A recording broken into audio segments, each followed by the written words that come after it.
बहुत अच्छे से जा रहा था और हम यहाँ पे फैमिली के साथ टीवी देख रहे हैं। यहाँ पे मेरे हस्बैंड, मेरी बेटी, हम साथ में यहाँ पे टीवी देख रहे थे, न्यूज़ देख रहे थे। जैसे कि आपको पता है कोरोना चल रहा है तो न्यूज़ तो देखना बनता है। तो काफ़ी क्वालिटी टाइम हम लोग एक साथ स्पेंड कर रहे थे, क्योंकि बहुत ही कम हमको टाइम मिलता है एंजॉय करने के लिए, क्योंकि ज़्यादातर ये मेरे हस्बैंड बिज़ी रहते हैं ऑफिस के काम की वजह से। इसलिए हम लोग बैठ के नहीं ज़्यादा टीवी देख पाते, ना बातें कर पाते। इसलिए मैं यहाँ पे मस्ती भी कर रही थी साथ ही साथ उनके साथ। तो बेटी ने आज डिमांड रखी है अजीब और गरीब, वो है केक की। उसको अपना बर्थडे का केक अचानक से याद आ गया, टीवी में देखा उसने, तो उसने सडनली बोला मुझे केक चाहिए, केक चाहिए, और वो काफ़ी रोई।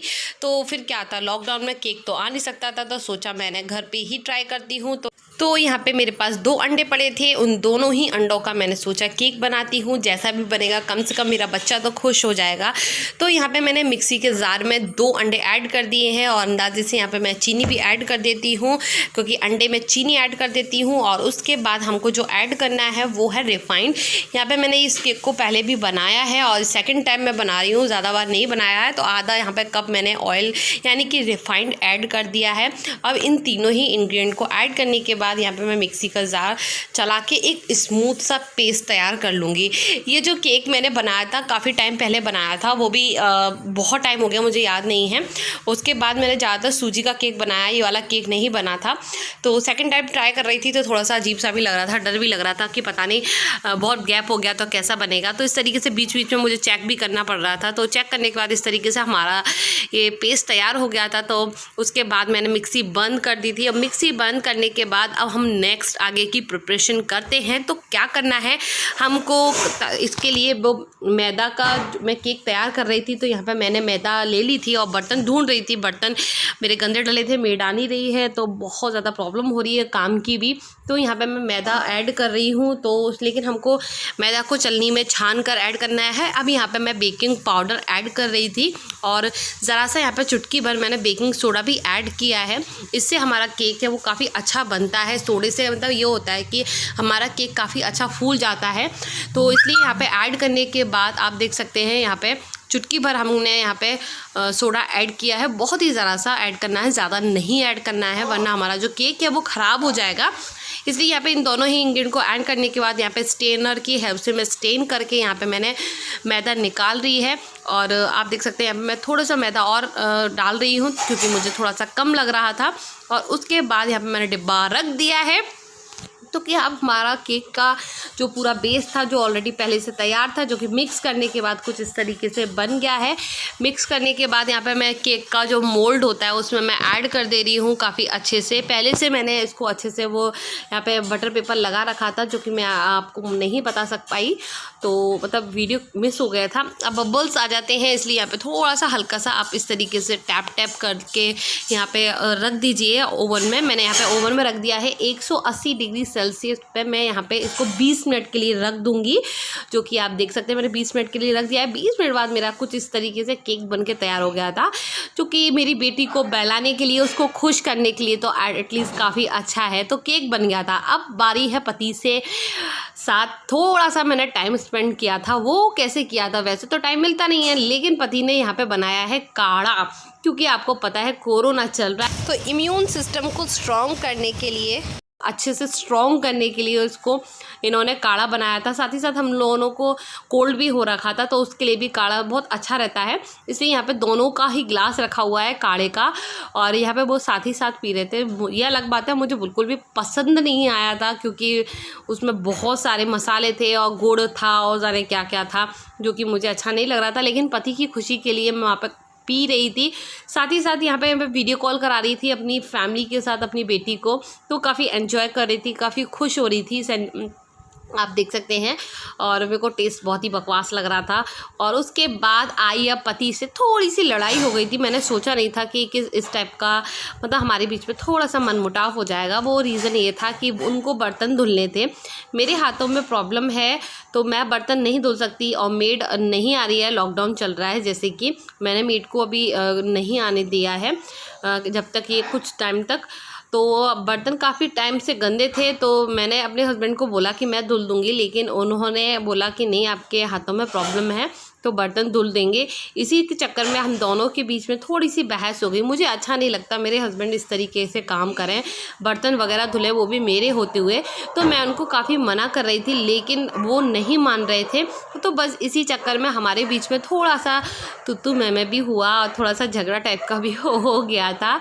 तो क्या करें, अब जब हस्बैंड अपनी जिद पे आ जाए तो फिर क्या कर सकते हैं। लेकिन एक बीवी को तो अच्छा नहीं लगेगा ना कि उसका हस्बैंड ऑफिस से आया है थका हारा काम करके, ऑलरेडी इतना प्रेशर होता है जॉब वालों पे, और इस टाइम तो बहुत ज़्यादा प्रेशर है बैंकर्स पे, तो और उसके बाद भी अगर वो घर पे आके काम करे तो वो मुझे नहीं अच्छा लगेगा। तो इसलिए वो यहाँ पे काम कर रहे थे तो मुझे बहुत ही अजीब सी फीलिंग्स आ रही थी। लेकिन वो गुस्से में बस बर्तन किए जा रहे थे। और जैसे कि मैं आपको दिखाऊंगी कि हमारे बीच में किस तरीके से बहस हुई थी, और एक तरीके से मज़ा भी आ रहा था। कम से कम बहस के साथ ही सही कुछ अलग सा तो हो रहा है हमारी ज़िंदगी में, वरना ज़िंदगी तो ठप हो गई है। यहाँ पे देख सकते हैं हम दोनों के बीच में बहस हो रही थी और वो मुझ पर डांट रहे थे, और मेरी बेटी इस पल को बहुत एंजॉय कर रही थी, बहुत खुश हो रही थी। तो मैं अपनी बेटी के पास आ गई थी। अब देख सकते हैं वो मुझ पर डांटे जा रहे थे, मुझे गुस्सा कर रहे थे, पर कोई नहीं, मज़ा आ रहा था। और इस तरीके से वो गुस्से में सारे बर्तन उन्होंने क्लीन कर लिए, जो कि काफ़ी सारे थे। वो पूरा जो बोलते हैं बास्केट जो सामने धुल रहे थे वो पूरा भर के था बर्तनों का, और वो इस तरीके से यहाँ पे बर्तन धुलने बैठ गए। मैंने उनको रोकने की कोशिश किया, फिर मैंने सोचा कि मैं नहीं रोकती हूँ, क्योंकि वो ऑलरेडी बहुत गुस्से में है, इसलिए मैंने नहीं रोका। वो ऑलरेडी वहाँ पे जब उसको बास्केट को धुल रहे थे तो बोले जा रहे थे कि मैं क्यों नहीं कर सकता, एक हस्बैंड काम कर सकता है जब एक बीवी की प्रॉब्लम है। मतलब जो भी वो बोल रहे थे वो बोले जा रहे थे, लेकिन मैं फिर अपना और काम करने में लग गई थी। और उसके बाद जब उन्होंने सारे बर्तन अच्छे से वॉश कर लिए, आप देख सकते हैं यहाँ पे काफ़ी सफाई के साथ बर्तन वॉश कर रहे थे, और मुझे देख के दुख भी हो रहा था कि, और रोना सा भी आ रहा था कि मेरे हस्बैंड मेरा इतना ध्यान रखते हैं, इतना मुझे सपोर्ट करते हैं। तो बस यही फीलिंग्स थी कि मुझे बहुत दुख हो रहा था कि मैं अपने पति को इस हाल में नहीं देख सकती, कभी भी नहीं देख सकती। ऐसी कभी कोई कंडीशन ना आए कि एक बीवी को अपने पति को इस तरीके से काम करता हुआ देखना पड़े। तो बस वही सब चल रहा था। तो फ्रेंड, मैंने आपको वीडियो दिखाया तो हमारे और हमारे पतिदेव के बीच में आज थोड़ी सी बहस हुई। तो बहस का रीज़न बस एक ये है, झगड़े का रीज़न एक ये है कि मेरे हाथों में प्रॉब्लम है। वो क्या बताऊं मैं आपको, मैं अपना हाथ भी दिखा देती हूँ। ये शायद आपको कैमरे में नहीं दिखेगा, लेकिन मेरे हाथों में वो झाजन बोलते हैं वो प्रॉब्लम है। तो मैं कोई भी साबुन को टच नहीं कर सकती, ज़्यादा पानी में हाथ नहीं डाल सकती, वरना मेरे हाथों में प्रॉब्लम हो जाती है। और इस टाइम पे लॉकडाउन चल रहा है, मैं काफ़ी टाइम से डॉक्टर को दिखाना चाह रही थी, लेकिन नहीं हो पा रहा था पॉसिबल, क्योंकि सब कुछ बंद है इस वक्त। तो मेरे हाथ ऑलरेडी काफ़ी ज़्यादा ख़राब हो चुके हैं, क्योंकि मेरे को बार बार हैंड वॉश करना भी पड़ रहा है इस वक्त, और कोरोना की वजह से और मेरी बेटी की वजह से भी मुझे काफ़ी साफ़ सफाई का ध्यान रखना पड़ रहा है। तो बार बार मेरे को हैंड वॉश करने पड़ते हैं, कपड़े भी धुलने पड़ते हैं, क्योंकि बच्चे के कपड़े कुछ होते हैं जो कि हाथ से धुलने पड़ते हैं, बाकी के सारे कपड़े तो मशीन से वॉश होते हैं। तो हाथ से कपड़े धुलने पड़ रहे हैं, तो जिसकी वजह से मेरे हाथों की जो कंडीशन है काफ़ी ज़्यादा ख़राब हो गई थी। तो इस वजह से यही रीज़न था कि हस्बैंड ने बोला कि आज बर्तन मैं वॉश करता हूँ। तो लेकिन कंडीशन चाहे जो भी हो, लेकिन एक वाइफ को तो अच्छा नहीं लगेगा ना कि उसके हस्बैंड तक काम करें। तो बस एक यही रीज़न था।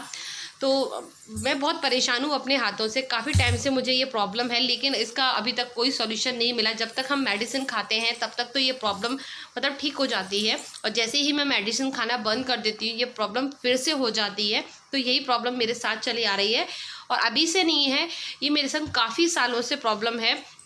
लेकिन मैं इसको अवॉइड करूं तो मेरे हाथों का कंडीशन ये हो जाता है कि मैं किसी भी चीज़ को टच नहीं कर सकती, मैं आटा भी नहीं लगा सकती, मैं सब्जी भी नहीं काट सकती, मैं नींबू भी निचोड़ नहीं सकती, मैं टमाटर भी नहीं लगा सकती, क्योंकि उनमें सिट्रिक एसिड होता है जो कि मेरे हाथों में बहुत जलन करता है और मुझे फिर बहुत दुखता है।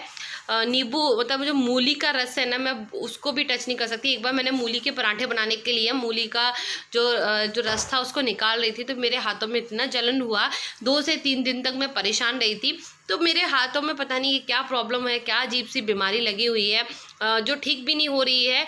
लेकिन उसके वजह से मुझे काफ़ी सारी शर्मिंदगी भी फील करनी पड़ती है, क्योंकि मैं अपने ससुराल में कभी कभी बर्तन नहीं धुल, कभी क्या मैं हमेशा बर्तन नहीं धुल पाती हूँ, या फिर ऐसे वैसे कोई भी काम नहीं कर पाती हूँ, कपड़े धुलना या फिर जो भी है।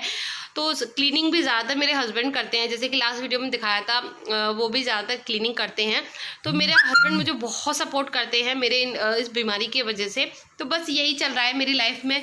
लॉकडाउन की वजह से फ़िलहाल मेरे को इस चीज़ का बहुत ज़्यादा प्रॉब्लम फेस करना पड़ रहा है, क्योंकि मेरी जितनी भी मेडिसिन थी वो ख़त्म हो चुकी है। डॉक्टर ने दोबारा आने के लिए बोला था, लेकिन लॉकडाउन की वजह से नहीं जा पा रही हूँ, तो ये सब कुछ स्टॉप हो गया है। आप लोगों के साथ अपनी इस हाथ की प्रॉब्लम शेयर करी है, जो कि जिसके वजह से मैं बहुत ज़्यादा परेशान हूँ। अगर आपके पास इसका कोई सॉल्यूशन है, इसकी कोई रेमेडी है, तो आप लोग प्लीज़ मुझे कमेंट करके बताइएगा ज़रूर। और मेरी वीडियो अगर अच्छी लगती हो इतनी सी भी, तो लाइक ज़रूर कीजिएगा। और अगर अभी तक आप लोगों ने मेरे को इंस्टाग्राम पर फॉलो नहीं किया है, तो इंस्टाग्राम पर फॉलो भी कीजिएगा और मेरे चैनल को सब्सक्राइब भी कीजिएगा। मैं आपके लिए और इसी तरीके से अच्छे वीडियोस लेके आती रहूँगी, अच्छे व्लॉग्स लेके आती रहूँगी। तो फिलहाल मैं अभी अपनी बेटी की बॉटल स्लाइस कर रही हूँ, जैसे कि आप देख सकते हैं बॉटल स्लाइस हो रही है काफ़ी अच्छे से। और मैं उसके बाद अपनी बेटी को दूध पिलाती हूँ और फिर उसके बाद उसको सुलाती हूँ। तो इस ब्लॉग को यहीं ख़त्म करते हैं, आगे मिलते हैं।